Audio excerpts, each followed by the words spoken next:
Section 1. You will hear a man phoning to inquire about a job vacancy. First, you have some time to look at questions 1 to 4.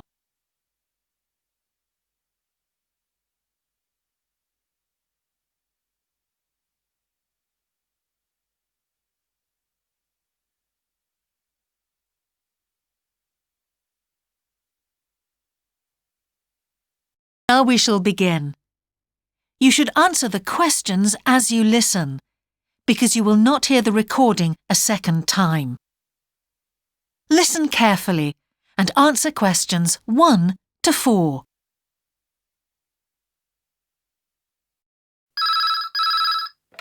Good evening, King's Restaurant. Good evening. I'm ringing about the job I understand you have vacant. Oh, yes. I'd like to find out a few more details, if I may. Yes, of course. Can I take your name? It's Peter Chin. OK, Peter.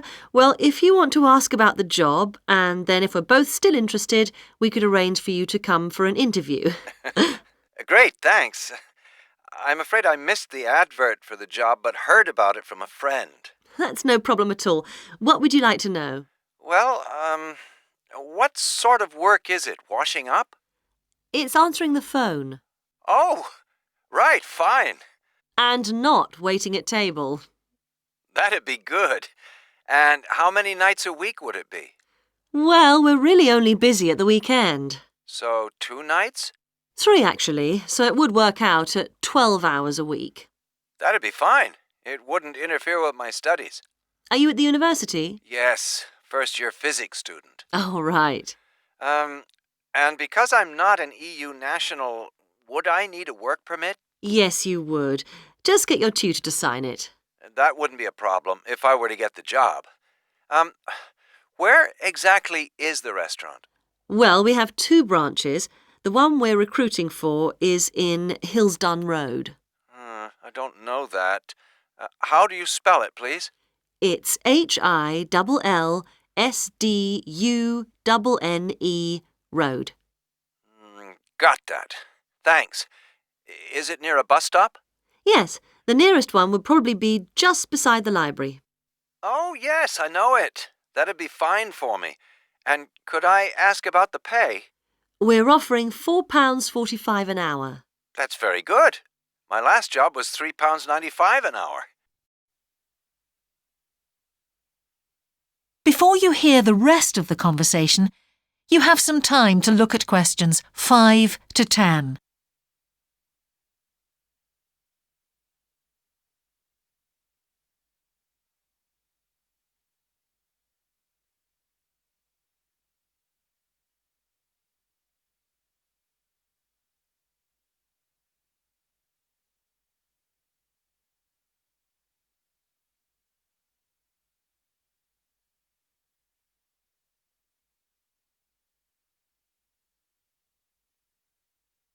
Now listen and answer questions 5 to 10.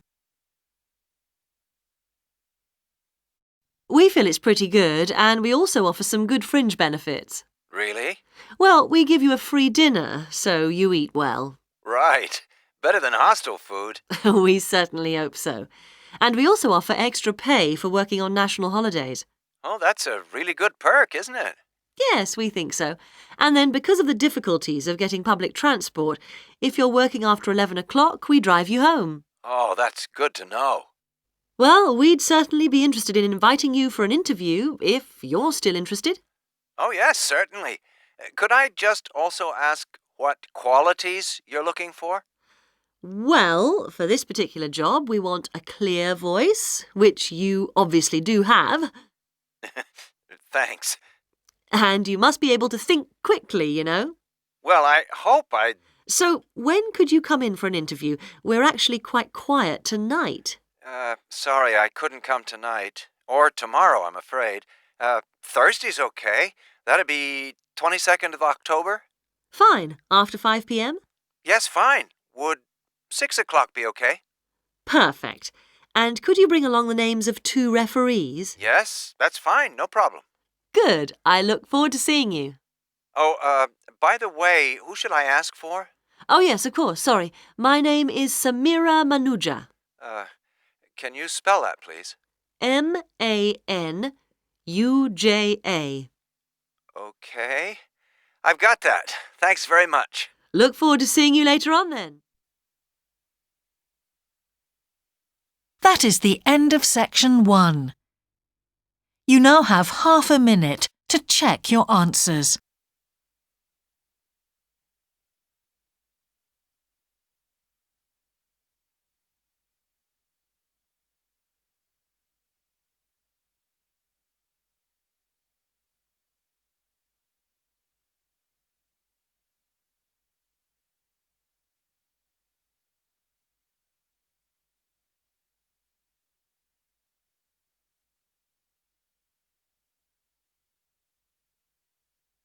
Now turn to section 2.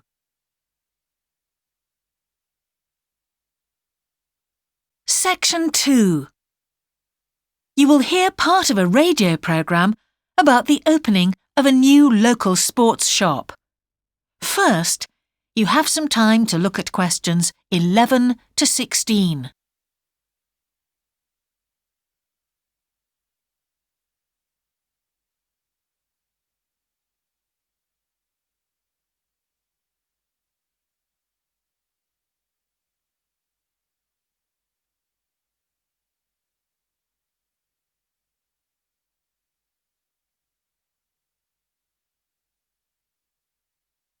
Now listen carefully and answer questions 11 to 16.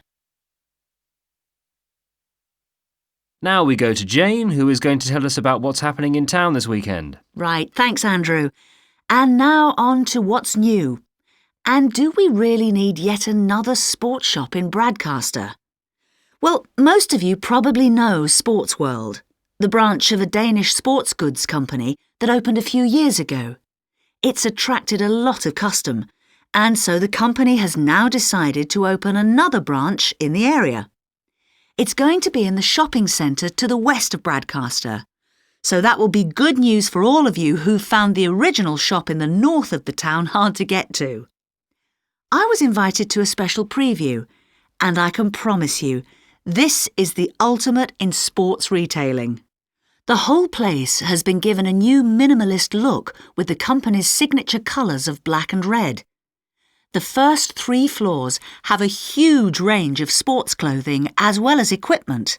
And on the top floor, there's a cafe and a book and DVD section. You'll find all the well-known names, as well as some less well-known ones. If they haven't got exactly what you want in stock, they promise to get it for you in 10 days. Unlike the other store, where it can take up to 14 days. They cover all the major sports, including football, tennis and swimming. But they particularly focus on running, and they claim to have the widest range of equipment in the country. As well as that, a whole section of the 3rd floor is devoted to sports bags, including the latest designs from the States. If you can't find what you want here, it doesn't exist.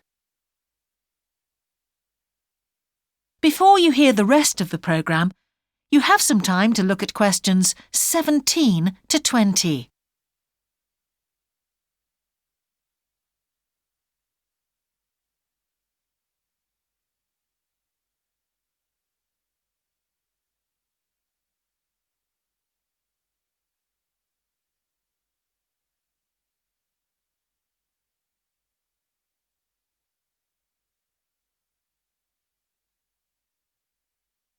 Now listen and answer questions 17 to 20. The shop will be open from 9 a.m. this Saturday, and if you go along to the opening, then you'll have the chance to meet the national 400 metres running champion, Paul King, who's coming along to open the shop. And he will be staying around until about midday to chat to any fans who want to meet him and sign autographs. Then there will be a whole range of special attractions all weekend. There will be free tickets for local sporting events for the first 50 customers, and also a special competition open to all. Just answer 15 out of 20 sports questions correctly to win a signed copy of Paul King's DVD Spring Tips, while the first person to get all the questions correct gets a year's free membership of the Bradcaster Gym. All entrants will receive a special sports calendar with details of all Bradcaster fixtures in the coming year. One of the special opening offers is a fitness test, a complete review of your cardiac fitness and muscle tone, actually done in the shop by qualified staff. This would normally cost £30, but is available at half price for this month only. There are only a limited number of places available for this, so to make a booking, phone 560 341. In addition, if you open an account, you get lots more special offers, including the chance to try out equipment at special open evenings. That is the end of section 2. You now have half a minute to check your answers.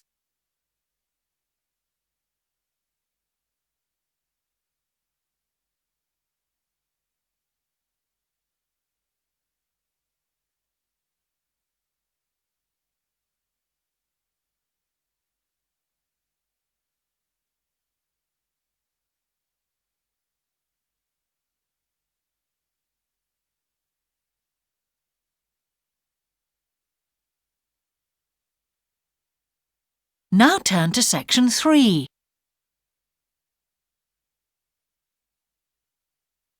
Section 3. Two overseas students called Spiros and Hiroko have just finished the first semester of their university course. They are discussing with their English language teacher how they coped with the course. First, you have some time to look at questions 21 to 25.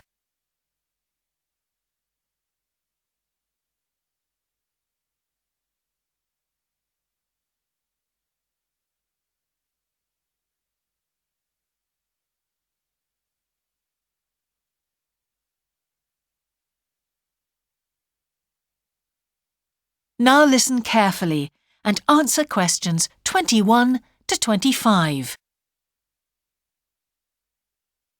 Before we start, Spiros and Hiroko, thanks for coming in today to talk about your recent study experiences, and congratulations to you both in doing so well in your first semester exams. Thank you. I'd like to discuss with you the value of the English for Academic Purposes course you did here last year before starting your university course. Spiros, if I could start with you, what parts of the program have now proved to be particularly valuable to you? I think that having to do a seminar presentation really helped me. For example, a couple of weeks ago in our marketing subject, when it was my turn to give a presentation, I felt quite confident.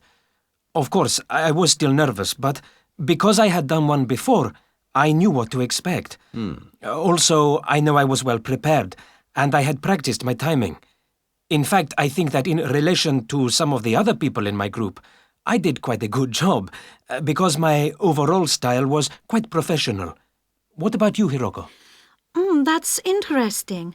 In my group, I was really surprised by the way the students did their presentations.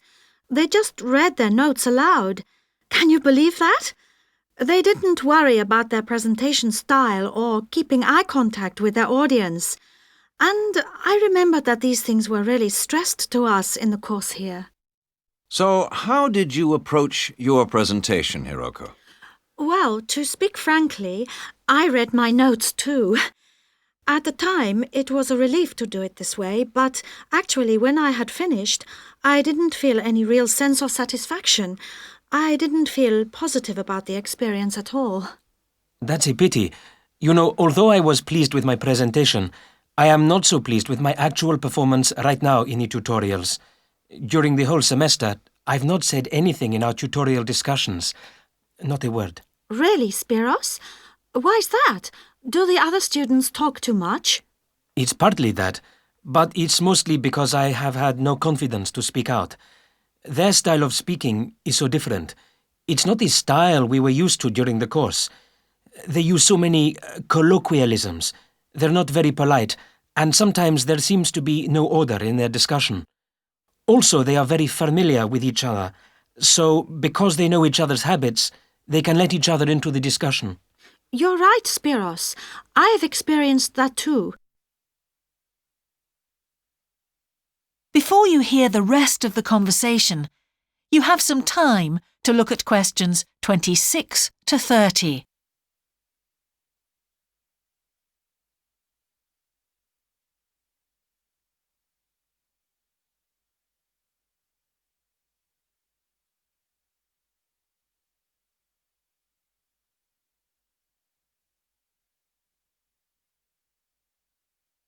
Now listen and answer questions 26 to 30. For most of this semester, I've said absolutely nothing in tutorials. But recently, I've been trying to speak up more, and I just jump in. And I've noticed an interesting thing. I've noticed that if they thought my point was interesting or new, then the next time they actually asked for my opinion. And then it was much easier for me to be part of the discussion. Oh, that's great, Hiroko. I hope that happens for me next semester. I'll have to work hard to find some interesting points. What helped you to find these ideas? I think that one thing that helped me with this was the reading. I've had to do so much reading this semester just to help me make sense of the lectures. At first, I couldn't understand what the lectures were talking about, so I had to turn to the books and journals. Every night I read for hours, using the lists of references that were given, and I made pages of notes. At breakfast, I read and read my notes again. This habit has helped me to follow the ideas in the lectures, and it's also given me some ideas to use in the tutorials. But I did so much reading anyway. I don't think there's any time left over for anything extra. My reading speed is still quite slow, though I'm much better at dealing with vocabulary than I used to be. What else do you think we could add to the course program to help with this reading problem? There's not really anything because it's my problem. I remember we were given long articles to read. We didn't like that, but now I realize that reading those long articles was good preparation for the things I need to read now. Also, in class, we regularly had speed reading tasks to do, and we kept a record of our reading speed, so the teachers were encouraging us to work on that. That's true, Spiros, but what we read could have been different. Sometimes in the English class, I felt frustrated when I had to read articles about the environment or health or education, because I wanted to concentrate on my own field, but we didn't read anything about engineering. So I think I wasted some time learning vocabulary I didn't need. But surely the strategies you were taught for dealing with that vocabulary were helpful? Yes, but psychologically speaking, I would have felt much better working on reading from my own field. What do you think, Spiros? Oh, I agree. That would have helped my confidence too, and I would have been more motivated. It was good, though, that we could work on our own topics when we wrote the research assignments. Okay, let's move on to writing now. That is the end of section 3. You now have half a minute to check your answers.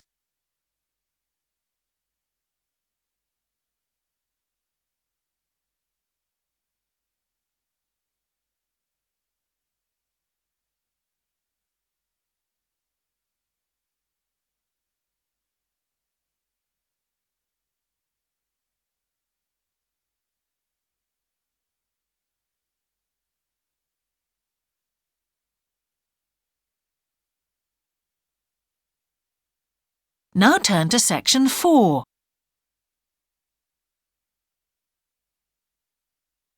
Section 4. You will hear part of a lecture about a problem related to the behaviour of certain sea creatures. First, you have some time to look at questions 31 to 40.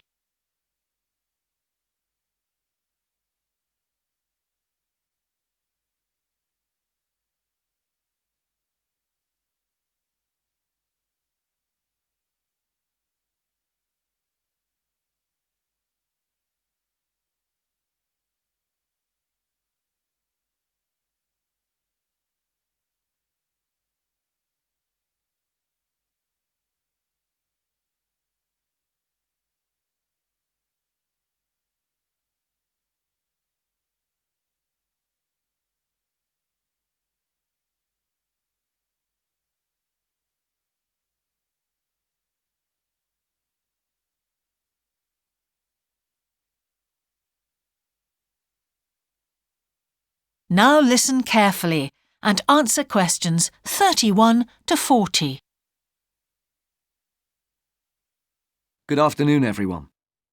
Well, with some of you about to go out on field work, it's timely that in this afternoon's session I'll be sharing some ideas about the reasons why groups of whales and dolphins sometimes swim ashore from the sea right onto the beach and, most often, die in what are known as mass strandings. Unfortunately, this type of event is a frequent occurrence in some of the locations that you'll be travelling to, where sometimes the tide goes out suddenly, confusing the animals. However, there are many other theories about the causes of mass strandings. The first is that the behaviour is linked to parasites. It's often found that stranded animals were infested with large numbers of parasites. For instance, a type of worm is commonly found in the ears of dead whales. Since marine animals rely heavily on their hearing to navigate, this type of infestation has the potential to be very harmful. Another theory is related to toxins or poisons. These have also been found to contribute to the death of many marine animals. Many toxins, as I'm sure you're aware, originate from plants or animals. The whale ingests these toxins in its normal feeding behaviour, but whether these poisons directly or indirectly lead to stranding and death seems to depend upon the toxin involved. In 1988, for example, 14 humpback whales examined after stranding along the beaches of Cape Cod were found to have been poisoned after eating tuna that contained saxitoxin, the same toxin that can be fatal in humans.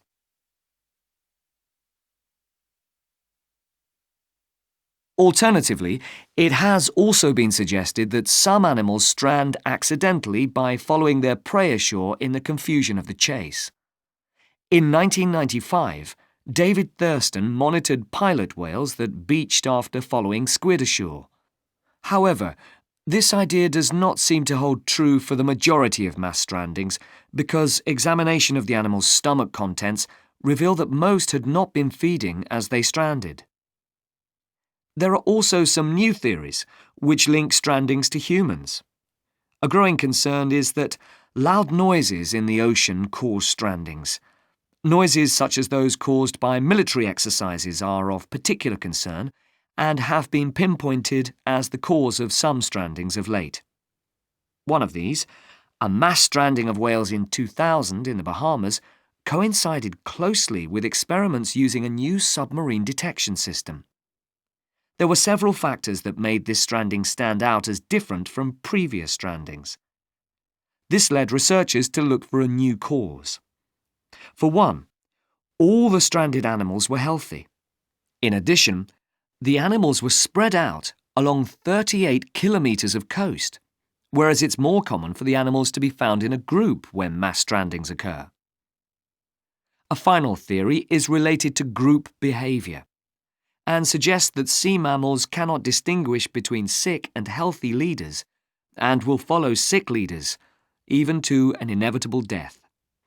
This is a particularly interesting theory, since the whales that are thought to be most social, the toothed whales, are the group that strand the most frequently.